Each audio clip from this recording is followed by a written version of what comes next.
Another day, another bento na naman, kaya eto, samahan nyo kung gawin itong baon ngayon ni Ate Indy. Bali isda nga ang papaulam ko ngayon kay Ate Indy. Sa isang linggo, binabalance ko talaga yung pork, chicken, pati na rin fish. Kung may budget, pati seafoods na nga rin. Wala naman akong recipe ngayon dito sa bangus, bali piprituhin ko nga lang yan, pero bago ko prituhin, kino-coat ko muna yan dito sa harina. Bali itong harina, nilagyan ko na nga rin pala ng breading mix para magkaroon din ng lasa. Ako nga rin pala yan kino-coat sa harina, dahil para maiwasan ang pagtalsik ng mantika. Marinated na nga rin pala itong bangus, kaya naman habang piniprito ko, napakabango na rin ng amoy. Ayan, may pa-mix veggies pa nga tayo para sa side dish. O siya, tara na at another bento baon for Ate Indy. For the lunch, ayan, nag-request ang bata na bawasan ko nga raw ang dami ng baon niya. Kaya itong pang snack box na nga niya ang ginamit ko ngayon. Kung mapapansin nyo nga, pumayat talaga si Ate Indy nung bakasyon dahil ayun, medyo nag-diet.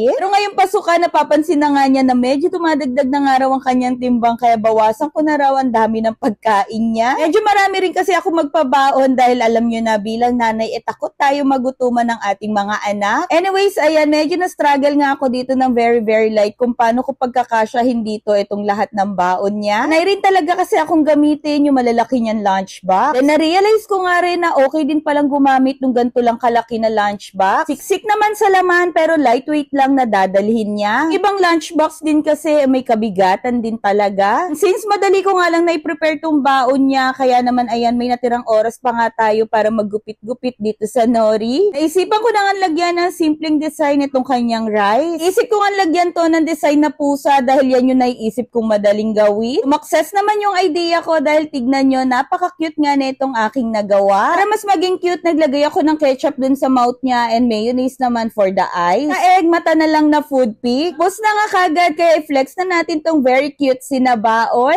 For the snack, ito nga lang din ang request ngayon ni Ate Indy. And since maraming avocado ngayon sa palengke, ayun, natakam ang bata. Pero nga lang din talaga yung gantong baon dahil heavy breakfast naman si Ate Indy bago umalis ng bahay. Lagay na rin ako dito ng powdered milk dahil yan talaga ang pinapartner ni Ate Indy dito sa avocado. At ayun, ganun lang kasimple, tapos na naman tayo sa isang bento baon serye. Kung nagustuhan nyo tong video na to, follow nyo na rin kami for more bento baon ideas.